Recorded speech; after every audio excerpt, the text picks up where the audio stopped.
वो शुए लालाजार फिरते हैं, तेरे दीने बहार फिरते हैं। कोई क्या पूछे तेरी बात रजा, तुझसे कुत्ते हजार फिरते हैं। आप आला हजरत फाजिल बरेलवी रहमतुल्लाह अलैह, आपकी विलादत 10 शवाल 1272 हिजरी अंग्रेजी कैलेंडर के मुताबिक जून 1856 ईस्वी को हुई। आपके जद्दे अमजद कंधार के सुल्तान थे। उस वक्त किसी मसले को लेकर घर की औरतों में झगड़ा शुरू हुआ कि तख्त पर उनके बेटे बैठे। आपके जद्दे अमजद ने झगड़े को बढ़ता देख गद्दी छोड़ दी और दिल्ली आ गए।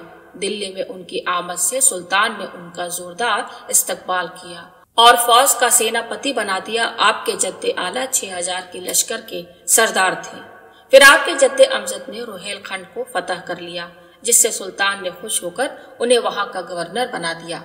फिर उनके बेटे सआदत खान अलैहिर्रहमा बदायूं शरीफ आए। वहां वो भी कई गांव के मालिक थे। उस वक्त बदायूं में कई बाजार और नहरें सआदत खान अलैहिर्रहमा के नाम से चलती थी।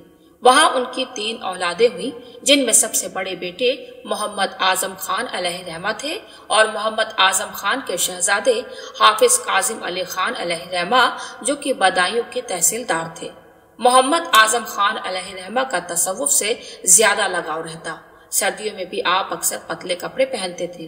फिर हाफिज काजिम अली खान अलैहिर्रहमा के शहजादे, जिनका नाम रजा अली खान था, आप आला हजरत अजीमुल बरकत के दादा जान थे। दादा मोहम्मद आजम खान अलैहिर्रहमा ने पोते अली रजा खान को तालीम और तरबियत दी। फिर उनके शहजादे मौलाना नकी खान अलैहिर्रहमा, जो खुद एक बेहतरीन आलिम सूफी शरीयत पर अमल करने वाले उलमा थे। आप आला हजरत अजीमुल बरकत का खानदान आशिके रसूल था। एक से बढ़कर एक आलिम दीन आपके खानदान में हुए हैं। जब आप 4 साल 4 माह के हुए तो रस्म बिस्मिल्लाह अदा हुई। आप कुरान करीम पढ़ रहे थे। आपने उल्टा पढ़ा, फिर कारी साहब ने दोबारा पढ़ाया, आपने फिर उल्टा पढ़ा। ये सब आपके वालिदैन मौलाना नकी रजा खान अलैहिर्रहमा देख रहे थे। उन्होंने कुरान मंगवाया और देखा कि एराफ की गलती थी। उन्होंने कहा, बेटे एराफ में गलती है, ये तो ठीक है, लेकिन जब कारी साहब सही पढ़ा रहे थे तो तुम उल्टा क्यों पढ़ रहे थे? आपके तलफ्फुज में क्यों नहीं निकल रहा था? आपने फरमाया, बाबा मैं तो पढ़ना चाहता ही था, लेकिन मेरे मुंह से निकल ही नहीं रहा था। आपके वालिद समझ गए कि ये कोई आम बच्चा नहीं है। अल्लामा सैयद शाह मुख्तार अहमद नईमी दामत बरकातहुल आलिया फरमाते हैं कि आला हजरत अजीमुल बरकत की हर तसनीफ एक करामत है, लेकिन बचपन ही से उन्होंने जो तालीम हासिल की है उसका सानी नहीं मिलता। 6 साल की उम्र में आपने पहला जबरदस्त खिताब दिया। 8 साल की उम्र में हिदायतुन नूह पढ़कर अरबी की शरह 8 साल की उम्र में लिख डाली। 21 उलूम आपने अपने वालिद मौलाना नकी रजा खान अलैहिर्रहमा से सीखे। जब आपकी उम्र 13 साल 10 महीने 5 दिन हुई तो आप मुफ्ती बन गए, और आप सेल्फ मेड मुफ्ती नहीं बल्कि 500 से ज्यादा उलमाओं ने आपको मुफ्ती का लक़ब दिया। एक बार आप वालिद साहब से मुसल्लमुस सबूत पढ़ रहे थे। आपके वालिद मोहतरम को इस किताब के हाशिए पर एतराज होता था। आपने सोचा, लाओ आज एतराज ही खत्म कर दिया जाए। आपने तदब्बुर के बाद इबारत को इस अंदाज में पढ़ा कि इबारत से एतराज खत्म हो गया। जब आपने ये मसला हल कर दिया तो जोर से सुभान अल्लाह कहा। घर के सारे फर्द जाग गए। आपके वालिद भी उठे। कहा, बेटा क्या हुआ? आपने वो इबारत पेश की। वालिद ने देखा तो उनकी आंखों से आंसू जारी थे और उन्होंने कहा, बेटे तू मुझे पढ़ाता है। वालिद साहब से 21 उलूम मुकम्मल करने के बाद आप उसके आगे की तालीम के लिए रामपुर गए। उस दौर में वहाँ 2 इल्मी दबदबे वाली 2 शख्सियतें थी, जिनकी शोहरत के चर्चे हर तरफ थे। उनमें एक तो हुजूर फजल हक खैराबादी रहमतुल्लाह अलैह के बेटे मौलाना अब्दुल हक खैराबादी, जो मंतिक, फलसफा और उसूल के जबरदस्त आलिम थे, और दूसरी शख्सियत मौलाना अब्दुल अली अलैहिर्रहमा, जिनको रियाजी में महारत हासिल थी। जब आप रामपुर पहुंचे तो वहां के नवाब ने मौलाना अब्दुल हक खैराबादी से कहा, ये देखो इतनी कम उम्र में सब पढ़ कर आए हैं। इतना सुनने के बाद मौलाना अब्दुल हक खैराबादी आपके पास आए और पूछा, मंतिक में क्या पढ़ा है? आपने जवाब दिया, काजी मुबारक पढ़ चुका हूँ। उन्होंने फिर पूछा कि क्या करते हो? आपने फरमाया, तदरीस तसनीफ करता हूँ। उन्होंने पूछा, किस उन्वान पर लिखते हो? आपने फरमाया कि रद्द वहाबिया अजमत सैयदुल अंबिया पर लिख रहा हूँ। ये सुनकर उन्होंने कहा, एक मेरा शागिर्द है मुल्ला अब्दुल कादिर बदायूनी अलैहि रहमा, वो भी रद्द वहाबिया पर लिखता रहता है। ये सुनकर आला हजरत अजीमुल बरकत ने जलाली अंदाज में कहा, सुनो मियाँ, रद्द वहाबिया पर लिखना कोई मामूली बात नहीं है, और आपके वालिद अल्लामा फजल हक खैराबादी अलैहि रहमा ने हिंद में वहाबियों से सबसे पहला मुनाजरा करके इस्माइल दहलवी को परास्त किया था। उसके बाद मौलाना अब्दुल्ला खैराबादी समझ गए कि ये कोई आम नौजवान नहीं है। उसके बाद उन्होंने कभी आपसे इस लहजे में बात नहीं की। आपने उनसे तालीम हासिल की। आपके उस्तादों में मौलाना अब्दुल हक खैराबादी अलैहि रहमा, मौलाना नकी रजा खां अलैहि रहमा, मौलाना अब्दुल अली अलैहि रहमा, आपके मुर्शिद सैयद आले रसूल महरवी रहमतुल्लाह अलैह का नाम आता है। आपने 1300 से ज्यादा किताबें लिखी और आपकी हर किताब एक करामत है। इसके अलावा अंबिया व औलिया की तौहीन करने वालों के जवाब में आपने सैकड़ों किताबें लिखी हैं। ये सारी किताबें आपने खुद लिखी हैं। आपकी सबसे बड़ी करामत फतावा रज़विया है। जिसने भी इसको पढ़ा अपने सर को झुका लिया। आपके पास पूरी दुनिया से फतवे आते और आप उसे चंद मिनटों में हल कर देते थे। आपके फताव को देखकर मक्का के इमाम शेख सैयद इस्माइल रहमतुल्लाह अलैह ने कहा, अल्लाह की कसम, अगर आज नुमान बिन साबित अबू हनीफा रहमतुल्लाह अलैह होते तो आपको अपना शागिर्द बना लेते। इल्मुल फिक़ह में आपको इमाम का दर्जा दिया गया है। जिस तरह के पानी से वजू जायज है उसकी 160 अक़साम और जिस पानी से वजू जायज नहीं है उसकी 146 अक़साम बयान की है। तयम्मुम पर आपने 181 अक़साम लिखे हैं, जिनमें 107 अक़साम तो आपने अपने इल्म से खुद लिखा है। अल्लामा शेख यासीन अहमद अल खयारी अलैहि रहमा ने आपको इमामुल मुहद्दिसीन कहकर पुकारा है। आपसे कोई मसला पूछता तो आप बगैर देखे बता देते कि ये मसला फला पेज पर फला हदीस से है। सजदाए ताजीमी पर आपने 40 हदीसें लिखी हैं और सजदाए ताजीमी को आपने हराम कहा है, और इसे पढ़ने के बाद मौलाना अबुल हसन नदवी ने आपकी तारीफ की और कहा, इल्मी दबदबे में अहमद रजा का कोई सानी नहीं है। हाजी इमदादुल मक्की मजहरी के खलीफा ने फतवा दिया कि दरूद ताज पढ़ना शिरक है। आपने इसके जवाब में 300 हदीस से साबित किया कि दरूद ताज पढ़ना जायज है। अहमदुल्ला शाह कानपुरी ने आपसे सवाल किया कि लोग चावल और गेहूं जमा करते हैं और उलेमा को खिलाते हैं, क्या ये जायज है? आपने 60 हदीस से साबित करके इसे जायज बताया। फिर मुर्दों के सुनने पर आपने 400 दलाइल और 77 हदीस से साबित किया। जब मिर्जा गुलाम कादियानी ने खुद को नबी कहा, आपने 121 हदीस से उसका रद्द किया। जब दाढ़ी की बेहुरमती हुई तो आपने मुश्त पर दाढ़ी रखना 56 हदीस से साबित किया। यही वजह है कि आपको इमामुल मुहद्दिसीन कहा जाता है। सैयद मोहम्मद की चौचवी रहमतुल्लाह अलैह फरमाते हैं कि हदीस में इल्म अस्मा रिजाल सबसे मुश्किल मरहला होता है। जब आपके सामने कोई सनद पढ़ी जाती, उसके मुतालिक आप जो फरमा देते, बाद में जब मैं किताब में देखता तो वही होता। आप नबी करीम सल्लल्लाहु अलैहि वसल्लम ने फरमाया, हर सदी के खत्म पर अल्लाह रब्बुल इज्जत इस उम्मत के लिए एक मुजद्दिद भेजेगा जो दीन को बातिल से काट कर साफ करेगा। यानी जब दीन पर नए ख्यालात और तसव्वुरात के पर्दे डाल दिए जाते हैं तो मुजद्दिद अपने इल्मी दलाइल से उन पर्दों को काट कर साफ करता है। मुजद्दिद वो होगा जब सारे बातिल दीन में आकर अपने दीन को मिला देंगे तो मुजद्दिद उसे साफ करेगा। मुजद्दिद का पहला काम होता है जो लोग अहकाम शरीयत भूल गए हैं उनको याद दिलाना। मुजद्दिद छोटी से छोटी सुन्नत को भी आम करेगा। मुजद्दिद फिकह के उलझे हुए मसलों को सुलझाएगा। अपनी ताकत का इस्तेमाल करते हुए बातिल की शान व शौकत को खत्म करेगा। मुजद्दिद का अरबी जुबान पर कब्जा होगा, यानी अरबी जुबान उसे ऐसी आती होगी जैसे उसकी मादरी जुबान हो। पटना में हुए जलसे में करीब 500 उलमाओं ने आपको मुजद्दिद कहा। शेख हिदायतुल्लाह बिन महमूद बिन मोहम्मद सईद मुहाजिब मदनी ने जब आपकी किताब अद-दौलतुल मक्किया बिल गैबिया पढ़ी, जो खुद आपने अपने हाथों से लिखी है, जैसे ही इस किताब को पढ़ा फौरन बोल पड़े, अल्लाह की कसम ये शख्स मुजद्दिद है। आपके दौर में बेअदबी बदतमीजी अक्सर बद मजहबों के जरिए हुई, वो भी सैयदुल अंबिया की शान में। नजदी फितना अपने उरूज पर था और ये वो फितना है जिसने सबसे ज्यादा औलिया अल्लाह की शान में तौहीन की, जिसके हर एतराज का जवाब आला हजरत अजीमुल बरकत ने दिया है। तकवीतुल ईमान जैसी किताब के जरिए रसूल अक़दस की शान में तौहीन हुई। जब बद मजहबों ने नबी की अजमत पर उंगली उठाई, आपने फरमाया, फर्श वाले तेरी शौकत का उल्लू क्या जाने, खुसरवा अर्श पे उड़ता है फरेरा तेरा। जब बद मजहबों ने नबी को बेबस और मजलूम लिखा तो आपने फरमाया, मालिके कौनैन है वो पास कुछ रखते नहीं, दो जहां की नेमतें हैं इनके खाली हाथ में।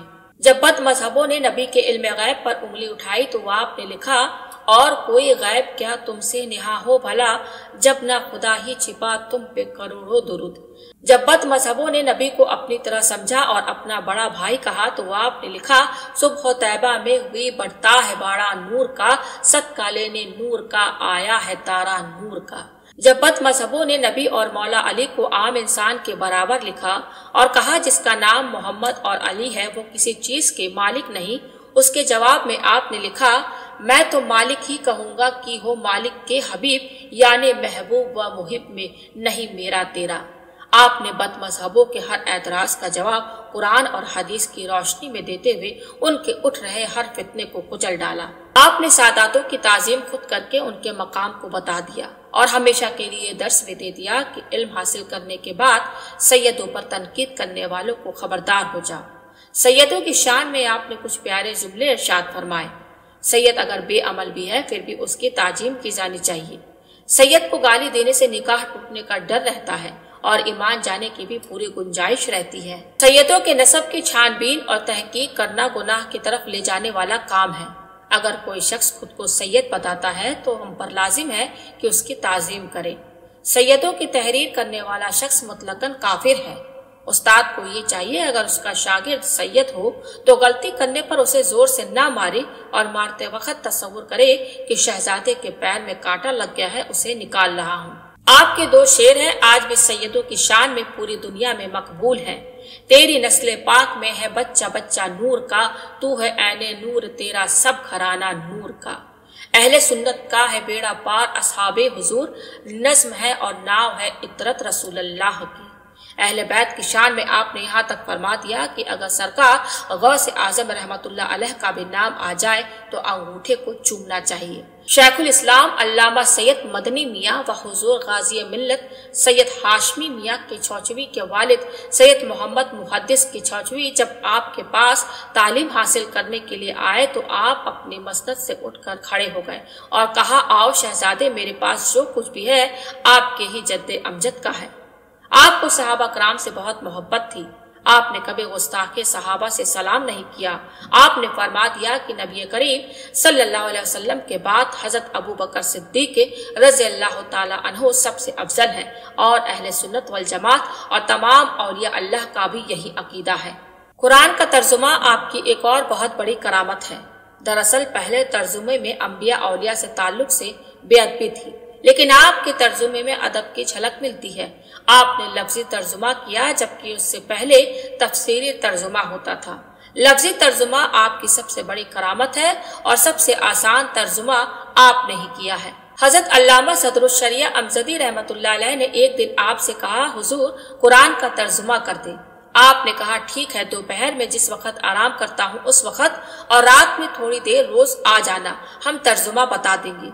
रोज जोहर की नमाज के बाद वो आ जाते और आप बगैर दूसरों के तर्जुमे की मदद से तर्जुमा करते जाते और फिर आपने बेहद अदब के साथ तर्जुमा मुकम्मल कर लिया। आपको नबी करीम सल्लल्लाहु अलैहि वसल्लम से बेपनाह मोहब्बत थी। उठते बैठते हर वक्त आप नबी की बारगाह में दरूदो सलाम का नजराना पेश किया करते थे। आप जब हज कर चुके तो मदीना मुनव्वरा की ओर चल दिए। बेहद अदब के साथ आप सरकारे मदीना के आस्ताने पर हाजिर हुए। पहली शब गुजर गई, आपको दीदार नहीं हुआ, आप वापस चले आए। दूसरी शब गुजर गई, फिर आपको दीदार नहीं हुआ। तीसरी शब आई तो आप रो रहे थे, आस्ताने के पास कदमों की तरफ बैठे थे। फिर बेसाख्ता आपकी जुबान से निकल पड़ा, वो शुवे लालाजार फिरते हैं, तेरे दीने बहार फिरते हैं। कोई क्या पूछे तेरी बात रजा, तुझसे कुत्ते हजार फिरते हैं। इतना कहना था कि एकाएक हर तरफ रोशनी ही रोशनी। आप माथे की निगाहों से दीदार मुस्तफा सल्लल्लाहु अलैहि वसल्लम से सरफराज हुए। ये आपके इश्क और अदब का ही नतीजा था कि आपने माथे की निगाहों से उस हस्ती का दीदार किया है जिसके सदके तुफैल ही ये सारी खुदाई है। آپ نبی کریم کے سچے عاشق تھے۔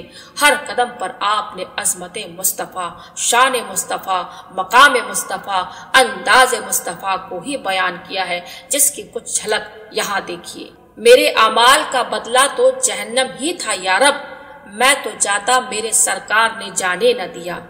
تیرے نسل پاک میں ہے بچہ بچہ نور کا، تو ہے عین نور تیرا سب گھرانہ نور کا۔ خلق سے اولیاء، اولیاء سے رسول، اور رسولوں سے اعلیٰ ہمارا نبی۔ تو زندہ ہے واللہ، تو زندہ ہے واللہ، میرے چشم عالم سے چھپ جانے والے۔ حاضیو آؤ شہنشاہ کا روزہ دیکھو، کعبہ تو دیکھ چکے کعبے کا کعبہ دیکھو۔ واہ کیا جود و کرم ہے شہ بتہا تیرا، نہیں سنتا ہی نہیں مانگنے والا تیرا۔ نعمتیں بانٹتا جس سمت وہ ذیشان گیا، ساتھ یہ منشی رحمت کا قلمدان گیا۔ ان کے نقش پا پہ غیرت کیجئے، سب سے چھپ کے ان کی زیارت کیجئے۔ لحد میں عشق رخ شاہ کا داغ لے کر چلے، اندھیری رات سونی تھی چراغ لے کے چلے۔ لطف ان کا عام ہو ہی جائے گا، شاد ہر ناکام ہو ہی جائے گا۔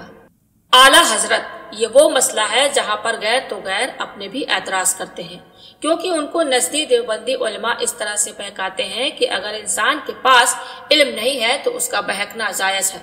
وہ کہتے ہیں سنو بھائیو، جب نبی کریم کو اعلیٰ حضرت نہیں کہا گیا، مولا کائنات وجہ الکریم کو اعلیٰ حضرت نہیں کہا گیا، جب امام اعظم ابو حنیفہ رحمۃ اللہ علیہ کو اعلیٰ حضرت نہیں کہا گیا، خواجہ غریب نواز کو اعلیٰ حضرت نہیں کہا گیا، تو پھر انہیں کیوں؟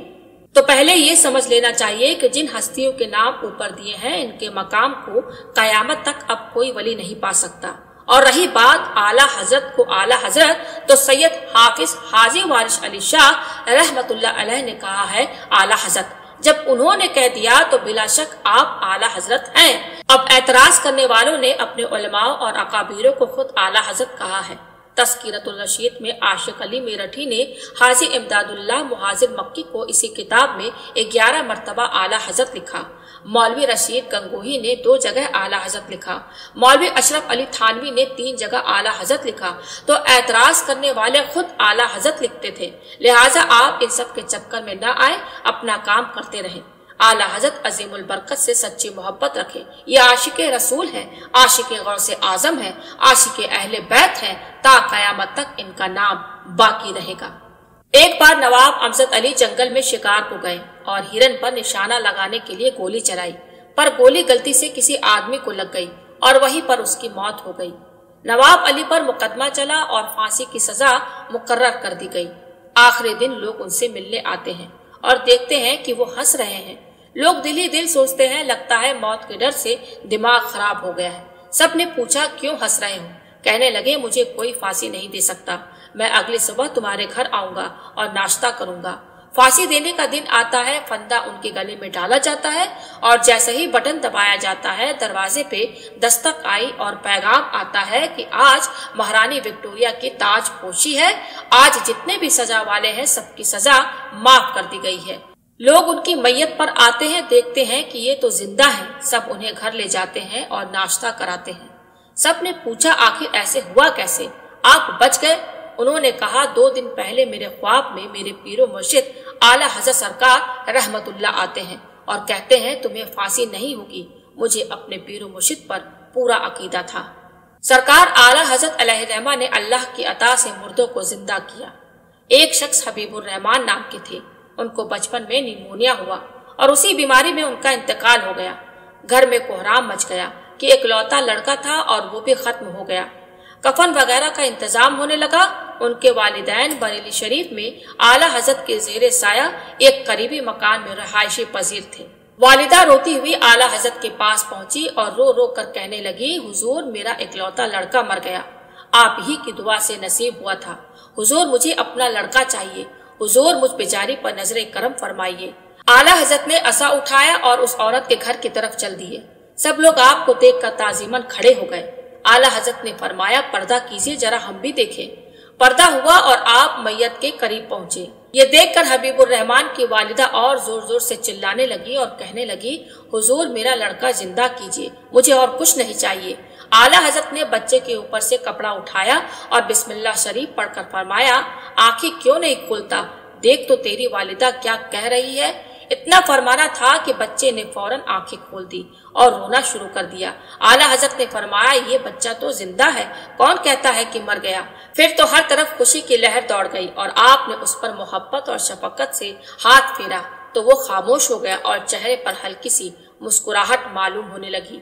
आला हजरत की करामत से हबीबुर रहमान जिंदा हुए और बुढ़ापे तक दुनिया में जिंदा रहे। आपका विसाल 28 अक्टूबर 1921 ईस्वी को हुआ।